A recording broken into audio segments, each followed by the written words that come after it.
Our company is part of a holding company for the production of pharmaceuticals in course. We have a variety of equipment for the production of medicines, from a granulator to an automatic self-adhesive labeling line. At the end of the year, we modernized and began replacing outdated and technically obsolete equipment. I have been working as a chief engineer for 20 years, and I know well all the technological processes in the company. I chose new equipment to replace the technically unsuitable one myself, coordinating it with the management before the purchase. It was not an easy job. There was a lot of equipment on the market, processes were changing and automated. I also planned to buy an emulsifier for the production of Vaseline ointment.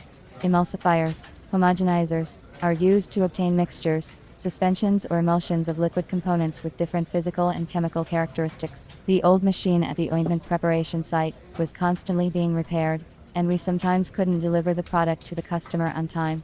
Since I had already selected many different machines for our company, I had a little experience in selecting, and remained in contact with some reliable equipment manufacturers. I began to contact the manufacturers by telephone, and asked whether they could produce an emulsifier for the production of ointments. The main component of this process is the homogenization of the components.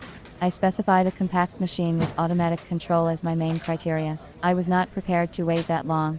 Since I could not find an emulsifier manufacturer, I decided to take a different route, and consult with professionals who work in the pharmaceutical equipment supply industry, and maybe suggest another machine option. I looked on the internet for an intermediary from Russia, because I once had a bad experience with equipment supplied by a Chinese intermediary, when a powder filling line was brought to us, but there were no installation documents or technical passport.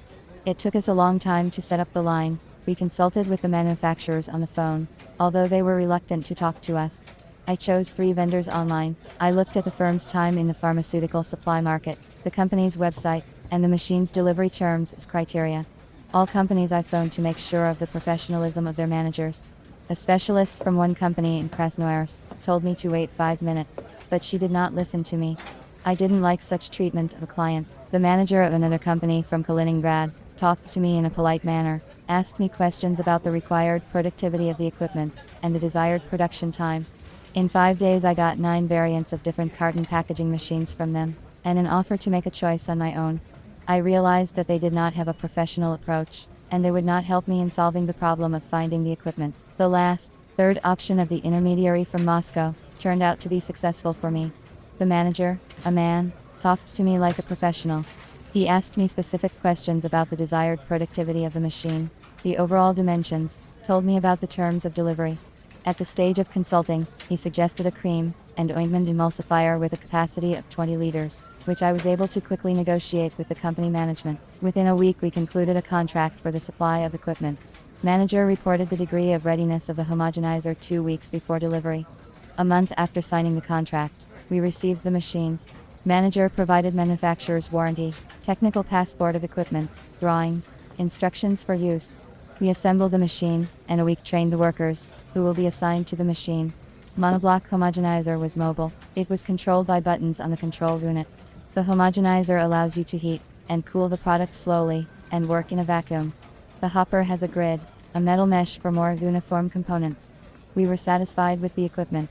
The competent advice saved me time, and helped me avoid mistakes that I probably would have made if I had made the choice myself.